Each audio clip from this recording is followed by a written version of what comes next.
Welcome, Stephen. Thanks so much for joining us today. I was wondering if you tell me a little bit about StreamLoan and what you guys are doing, building. Sure. Thanks for having me. Just quick intro, Stephen Bulfer, CEO and co-founder of StreamLoan. So yeah, StreamLoan is digitizing the entire home purchase and mortgage process. We started out on this venture about 6 years ago or so, and most of the world thought we were crazy because we were a mobile first company, and Right. much of the industry who really hasn't had much innovation over the previous decades thought, okay, hey, how does mobile fit in with mortgage? Mortgages are complex and they need desktops and they need windows and they need fax machines and all this other technology. Uh, right, and it really is not the case. We push the envelope with the future of work. I mean, forget the pandemic. I mean, we were thinking Yeah. about the future of work for this category years Yeah. ahead, and really had a focus to reimagine how the work could be done. When you think about the work that a lender or a bank does, right, the loan officers, the processors, and you dissect it down, like how can we repackage, how can we streamline or redefine how that work is done? And they're engaging, of course, with borrowers, helping get loans and homes purchased, and then real estate agents to keep them in the loop and to capture new business. Right. And what? How do you see StreamLoan? What is the problem it's solving? Really, obviously. Yeah, sure. Yeah, so the the problem, we started to set out to tackle almost 6 years ago, and the problem we still continue to work on today, just due to the sheer sort of complexity and size of the space, is bringing efficiencies, to the mortgage process. Any of you who have ever Great. applied for a mortgage know how painful it is. It can be Yeah. weeks or months long and back and forth, and the lender asking you to send the same kind of information again and a missed voicemail, and it creates inefficiencies. And to Yeah. put some dollars around it, we're talking about $8,800 is the kind of average cost for you or Wow. I to go apply for a mortgage. And you know the the troubling part of that is it doesn't have to be like that. So if you think about how many billions of dollars are wasted every year just on trying to process mortgages, Wow. it's astounding. So that's Yeah. really kind of the our entry point, and then of course to enable that with an all digital experience which is more friendly and cheaper, etc. And how have you found people's reception to your product? I mean, obviously it's a time saver and a money saver. So, it could only be a win, really, for most people. Have you had a good response from the public? Yeah, I would say up until probably 18, and let's say the beginning of time is when Rocket Mortgage was launched, Super Bowl, January 2016. Okay, so that's time Right. zero. Before that, there was a few dabbles, but that was the beginning of life, and digital mortgage became a beautiful thing to talk about, cocktail party conversation, and that was really the beginning of the category of software that we're in, which is called point of sale. Previous to that, Right. it didn't exist, right? There was a little bit of CRM, but it didn't do what we did. And then Right. there was the back office. So I would say in the beginning, uh, there were early adopters, right? Who of course they got the vision. They're like, yeah, mobile, Yeah. mobile mortgage process. It makes all the sense in the world. I'd say a large part of the market just didn't get that aspect.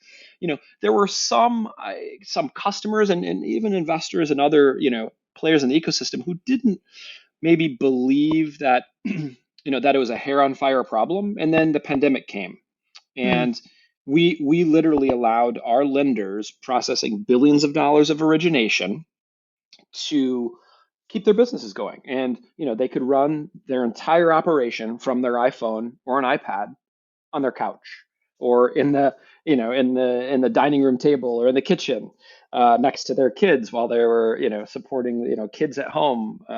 So it was the epitome, right, of the the mobile office. It really was. And so we started to see not only early adopters, but mid-majority, and even some of the laggards have to come around. All right, there wasn't a choice. If you wanted to keep your Yeah. business running, they had to come around. And even some of the I would say in the early days, some of the loan officers, maybe, some of the other, employees are like, uh-oh, are they going to automate me out of my job, right? So that was, Right. top of mind for some, but of course it plays out, and that's not what we do. We create Yes. tools to make humans superheroes. We give Yeah. you a superpower so you can do more with less, as opposed to sort of Right. automating away the human. Right. And you mentioned the COVID crisis. What was the exact sort of response and effect once that hit last year? Well, there's a lot to unpack there, but I'll Okay. try to boil it down to the nuts and bolts. So Yes. I'll talk about consumer behavior, economics, and technology. Great. So on the consumer behavior side, what we'd noticed, well, in fact, in the beginning, it was doomsday. The world is over. This is the end of the end of the earth. Like, forget mortgages.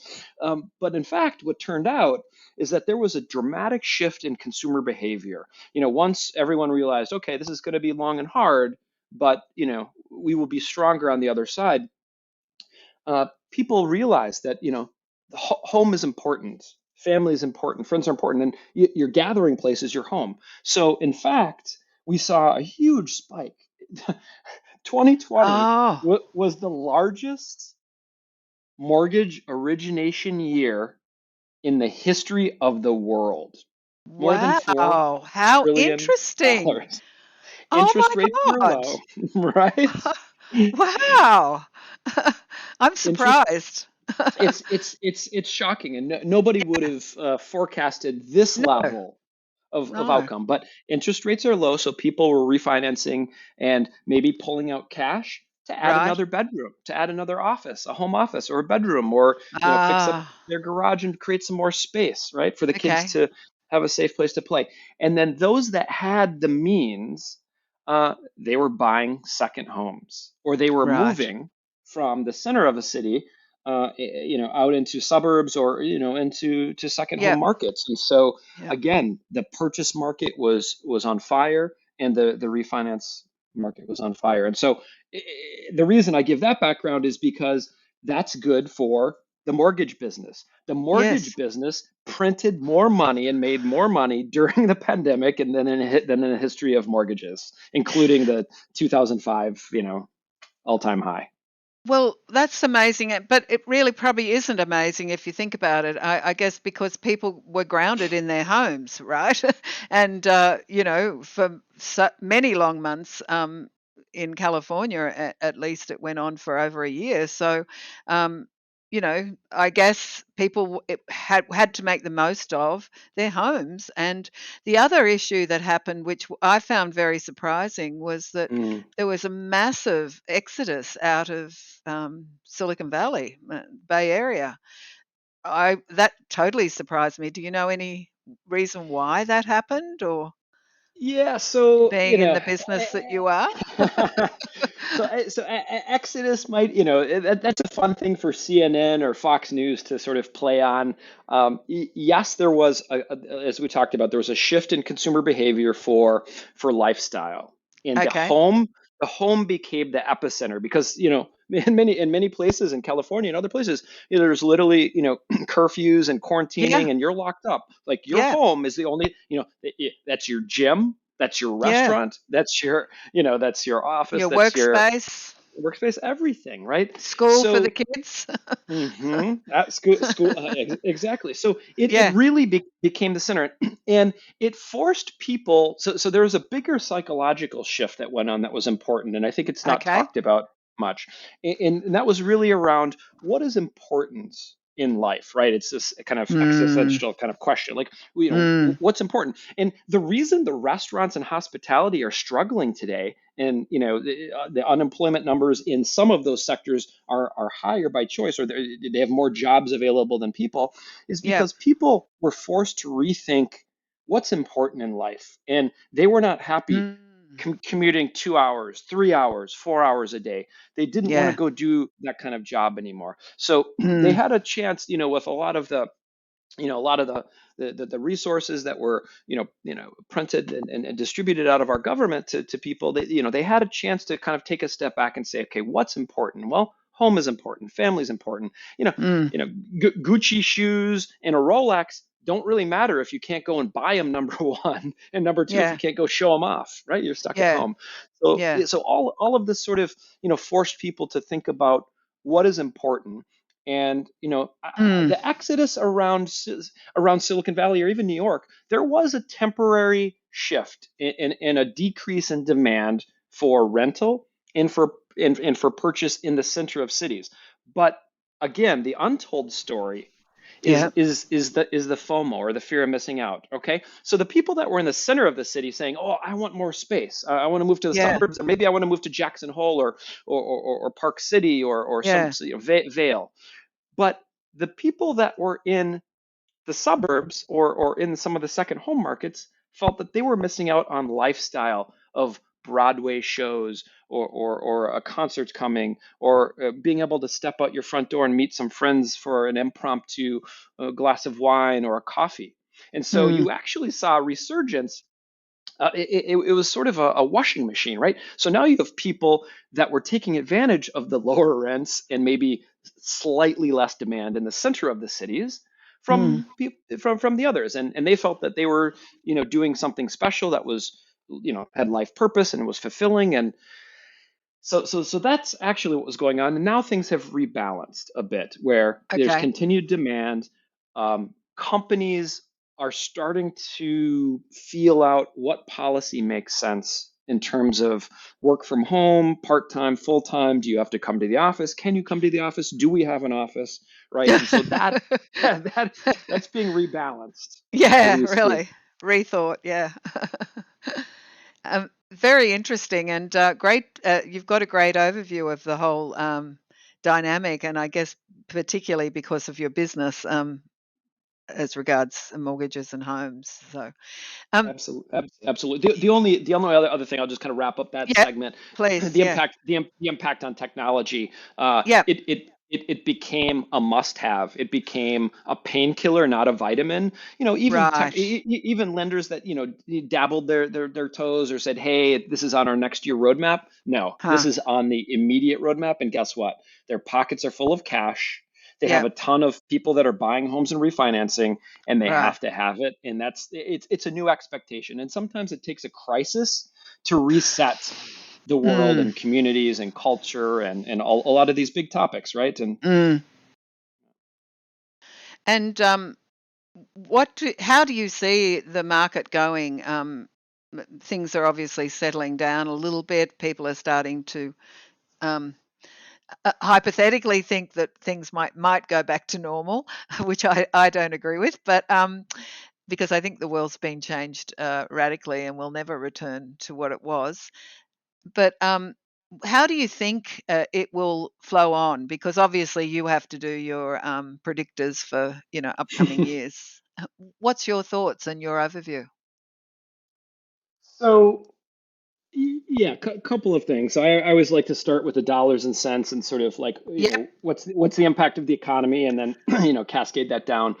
So yeah, so when we take a look at again, the economy, and if you talk to two different people, you might get two different answers, right? Depending on their exposure to the stock market and such.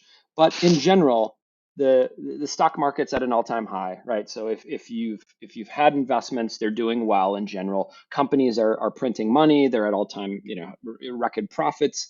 Um, there are more jobs than there are people. There are more great jobs than there are people qualified. So I think the backdrop is really good, right? Unemployment Mm-hmm. is low. Growth numbers in terms of GDP. I mean, we're talking about India or China, and this doesn't happen in large mature economies.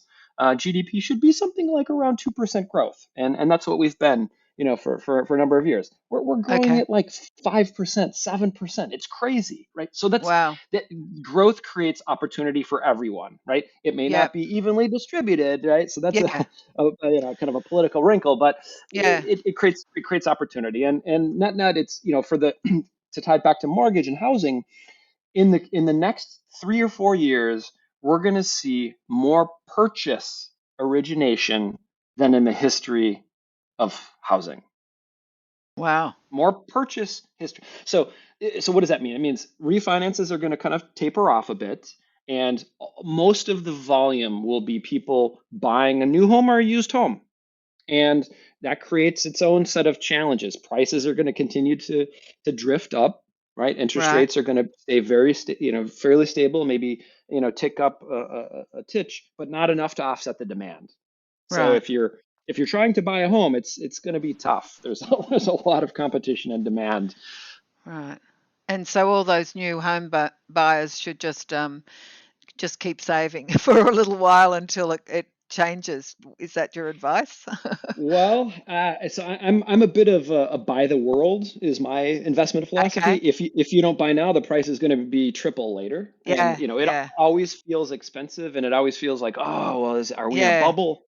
Well, Yeah. if you Yeah. housing supply is tight, and there's more housing formations and immigration and demand for housing than there are units, and we don't see where more units are going to come from. So, we're talking another 5 to 10 years of probably strong growth. So if you're going to buy, get it done now and Yep. enjoy the ride.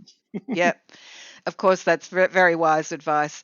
Stephen, great to have you on, and wish you all the best with StreamLoan. I gather that it's only going to get better, and particularly that you were such a groundbreaking company when people didn't see that at the time when you first started. So good work for hanging in there and now reaping the profits and helping the community. So appreciate you coming on today, and all the best.